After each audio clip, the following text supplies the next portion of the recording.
શું કરે છે બેન તું? મને મરી જવા દો, જવા દો. અરે પણ હું મરી જવા દો?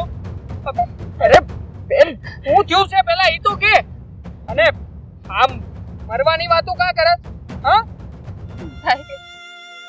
મારે નથી જીવવું, મારે નથી જીવવું, મને જવા દો. પણ હું કામ શું થયું છે માંડીને વાત તો કર.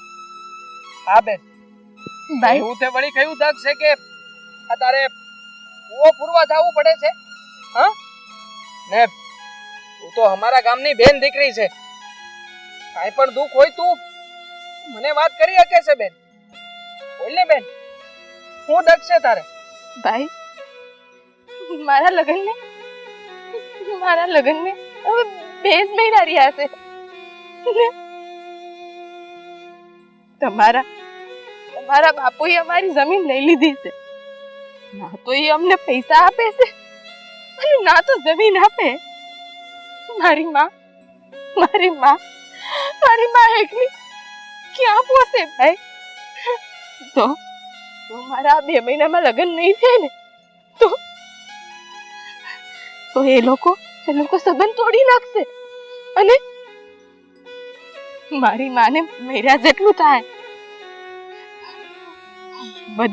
બધી જળનો મૂળ ઓછો એટલે ના બેન ના, આમાં તારો કોઈ વાંક નથી. વાંક તો મારા બાપુજીનો છે કે કામ ધણી હોવા છતાંય તે તમારી જમીન લઈને બેઠા છે. જો તારું દખ હું સમજી શકું છું બેન, પણ તને શું લાગે છે આ કવો પૂરવાથી કે મરી જવાથી તું જે તકલીફમાં છે એ તકલીફમાંથી બહાર આવી જાય બેન? હા આ ઉલટાનું તારી બાનું તારા મહિના પછી શું થાય?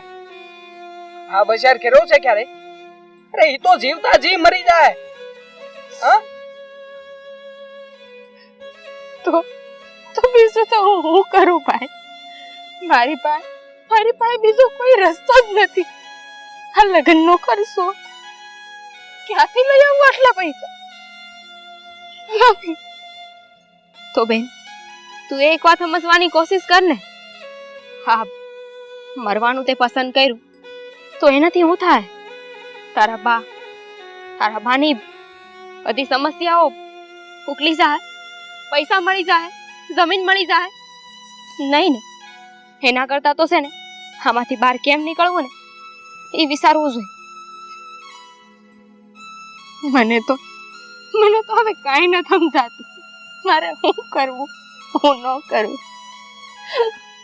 કાંઈ વાંધો નહીં બેન, આ તારી હંધી ઉપાધિ એ તારી એકલીની ઉપાધિ નહીં, પણ આજથી તારા ભાઈની ઉપાધિ છે. હું તને વચન આપું છું કે તારા લગ્ન તે નક્કી કરેલી તિથિ અને સમય પ્રમાણે જ થાય. પૈસાની વ્યવસ્થા હું ગમે તેમ કરીને ગમે ત્યાંથી કરી દે. હા અને જો બેન માની છે મેં ભાઈ તરીકે મારા હામ આપું છું. આજ પછી જો આ કૂવો પૂરવાનો કે મરવાનો વિચાર કર્યો છે ને તો આ તારા ભાઈના આમ છે. જા હવે શાંતિથી તારી ઘેર પાછી આલી જાબે. પૈસાની વ્યવસ્થા થાય ને તારી ઘેરે આવીને હું આપી દઉં. જા. સારું ભાઈ, રાહ જોઈશ તારી. હા ભાઈ.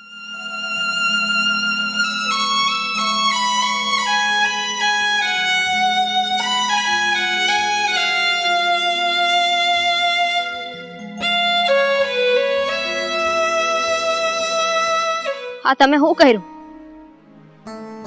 તમે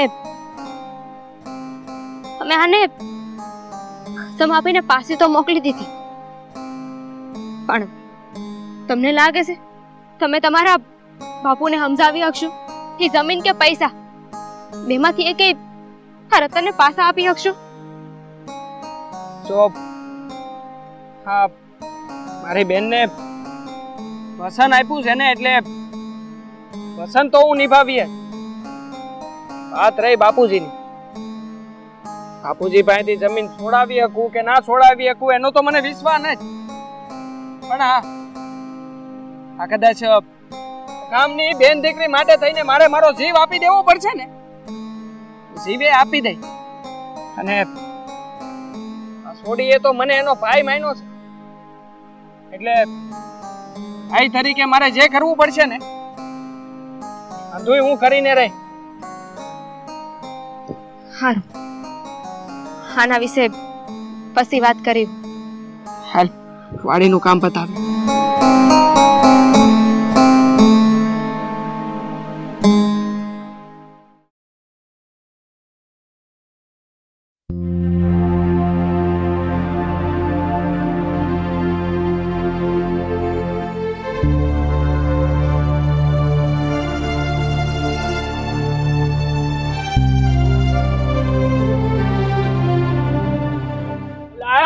જવાન, આ પૈસા લઈને જંગલ કોર ક્યાં નીકળો છે? હે? એ પૈસા આપી દે. હાથ આગો જ રાખજે.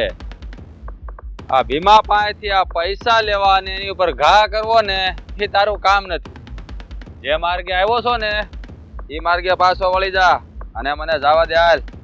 એ જવાન, તય પંથકમાં કોઈ એવો મરદનો દીકરો નથી પાક્યો કે મારી સામેથી જીવતો જાય. હજી છેલ્લી વાર સીધી રીતે સમજાવું છું, આ રૂપિયા આપી દે ને તારો જીવ બચાવી લે. નીકળી જાય અહીંથી. એલા એ લાગે છે તું આમ નહીં માન. લાકડીનો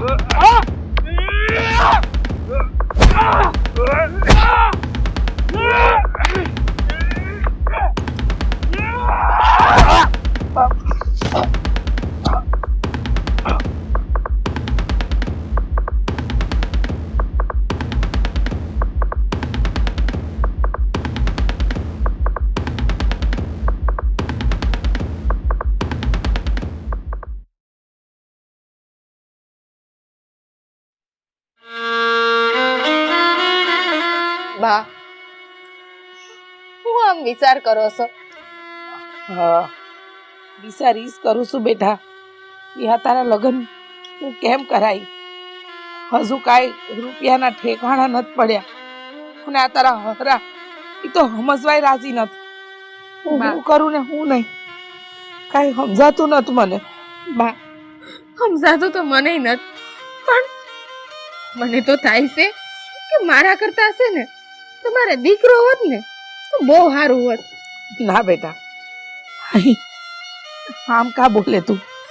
દીકરો હોય કે દીકરી, લગ્ન તો કરાવવા પડે. અને દીકરી છે તો શું થયું? મને તો ગર્વ છે કે ભગવાને મને દીકરી આલી છે. મારી સમસ્યા સમજે છે મારી દીકરી.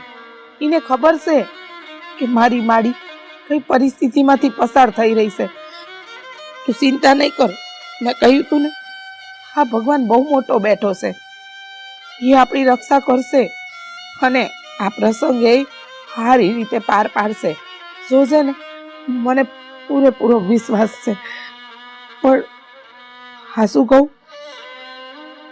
એ ગભરામણ થાય છે કે હા રૂપિયાની જોગવાઈ થઈ જાય ને તો સારું. સો આપણી વાત કોઈ ન માને, રૂપિયાની જોગવાઈ ન થાય અને પ્રસંગ હરકો ન થાય ને તો તારા બાપુનું નામે લજવાય. પણ જો તને ખબર છે, અત્યાર સુધી તારી માં હિંમત ન હારી અને આગળ નહીં જારે. થાય અંધુય હારું થાય. બા, આના કરતા તો છે ને મને જન્મતા વેત તે દૂધ પીતી કરી દીધી હોત ને તો આ દાડો આવત જ નહીં.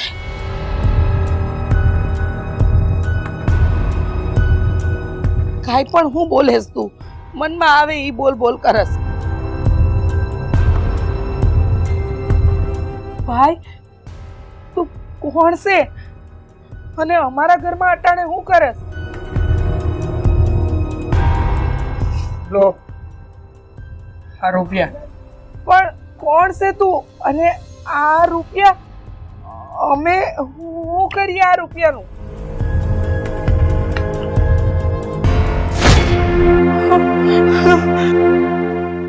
મોહન, તું અટાણે મારા ઘરે આ રૂપિયા હારે તું આ રૂપિયા લાયો ક્યાંથી? કાકી, આ રૂપિયા હું ધાડ ફાડીને લઈને આવ્યો છું. હાડ પાડીને? પણ હાવ હું કામ કર્યું ને કોને ઘેર તે હાડ પાડી? બીજા કોઈની ઘેર નથી પાડી કાકી. આ રૂપિયા મારા બાપાને લૂંટીને જ લઈને આવ્યો છું. હું? હા, તારા બાપાને લૂંટીને? પણ તે આવું હું કામ કર્યું? આ અમારા હાટું તે તારા બાપાને હું કામ લૂંટ્યા? મને ખબર છે કાકી. હા, મારા બાપા છે ને મારી હારે અન્યાય કરી રહ્યા હતા, પાપ કરતા હતા અને એક પાપીને લૂંટવામાં કોઈ પાપ નથી લાગતું કાકી. આમે મારા બાપાએ તો તમારી હારે ખોટું જ કર્યું હતું ને. એ ઘણા સમજાવ્યા એને, પણ મારી વાત ન માની. હું જાણતો હતો કે મારી બેના રતનના લગ્ન લેવાવાના છે અને એની હાટું તમારે આ રૂપિયાની જરૂરિયાત ઊભી થઈ છે. બસ એટલે આ રૂપિયા તમને આપવા હારું થઈને મેં મારા બાપને લૂંટી લીધો છે, પાડ પાડી લીધી છે. જો કાકી, આ રૂપિયા અને મારી આ બેનના વાસે ગાસે લગ્ન કરાવો. પણ બેટા, તને ખબર છે કે આ હંધી વાતની જો તારા બાપાને ખબર પડશે ને તો ઈ તારી પર ફોજદારી કેસ કરશે. તારું શું થાય આનો વિચાર કર્યો છે તે? મારું જે થાય ને એ જોયું જાય કાકી. પણ આ છે ને બે પૂરા 12 લાખ રૂપિયા છે. હા, અમારી બેનના લગ્ન ધામધૂમથી થઈ જાય. બસ તમે તમારા લગ્નનું વિચારો, બાકી મારા બાપાને હું સંભાળી લઈશ. કદાચ જો મારી આ બેનના લગ્ન કરાવવા હાટું થઈને જેલમાં જવું પડશે ને, હું જેલમાં વયો જાય કાકી. પણ સૌથી વધારે જરૂરી તો આ બેનના લગ્ન થાય ને ઈ છે. મોહન દીકરા, આજે હું કર્યું? આ તારી બહેન માટે તે તારા ભાઈનો ધર્મ નિભાવ્યો બેટા, નિભાવ્યો.